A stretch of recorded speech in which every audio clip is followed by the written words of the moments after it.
Hi friends, అందరికీ నమస్తే. మా మానస అనిల్ నిలయం చూసేద్దాం రండి. టోటల్గా స్క్వేర్ యార్డ్స్ వచ్చి 200 స్క్వేర్ యార్డ్స్ అండి. మాకు ఫస్ట్ అయితే గ్రౌండ్ ప్లేస్ 1 ఇద్దామన్న కాన్సెప్ట్తోనైతే మేము ముందుకు రాలేదండి. ఓన్లీ కిందనే కట్టేసుకుందాం, డబల్ బెడ్రూమ్ కిచెన్ హాల్, కొంచెం కార్ పార్కింగ్కి వస్తే చాలు అనుకొని అయితే స్టార్ట్ చేశాము. కాకపోతే ప్లానింగ్ గీయించేటప్పుడు మాత్రం మాకు కొంచెం కంజెస్టెడ్గా అనిపించింది. Car parking with double bedroom kitchen hall రావాలంటే దాని గురించనే గ్రౌండ్ ప్లేస్ ఫస్ట్ ఫ్లోర్ వేయించడం జరిగిందనమాట.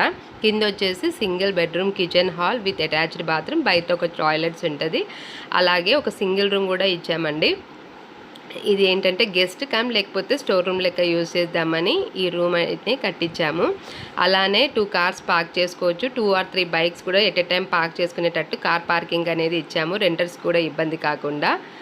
ఇప్పుడు పైన వచ్చేసి double bedroom kitchen hall, interiors కూడా మంచిగా చేయించుకున్నామండి. అసలు ఇంత హెవీగా చేపిద్దామని అనుకోలేదు, కానీ అనుకోకుండా అలా సెట్ అయిపోయింది. మాకు చేసిన ఇంటీరియర్స్ వాళ్ళు కూడా బాగా చేశారు. మా లొకేషన్ వచ్చేసి కొత్తగూడెం అండి. ఒకవేళ మీకు కాంట్రాక్టర్ డీటెయిల్స్ కావాలంటే, అంటే మా ఓన్గా కట్టించాము, ఒక్కొక్క వాళ్ళ నెంబర్ కావాలంటే ఫాల్ సీలింగ్ కానీ లేకపోతే ఇంటీరియర్స్ చేసిన వాళ్ళ నెంబర్స్ కావాలన్నా నేను ప్రొవైడ్ చేస్తాను. అలానే మా ఇల్లు ఎలా ఉందో కామెంట్ చేయండి.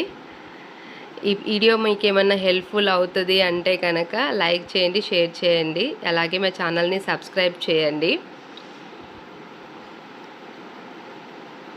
ఇంటికి రిలేటెడ్ వీడియోస్ కూడా ఏమన్నా ప్రొవైడ్ చేయాలంటే నేను మాత్రం తప్పకుండా వీడియోస్ చేస్తానండి. నాకు కామెంట్ చేయండి, మీకు కూడా హెల్ప్ఫుల్ అవుతాయి. Thank you.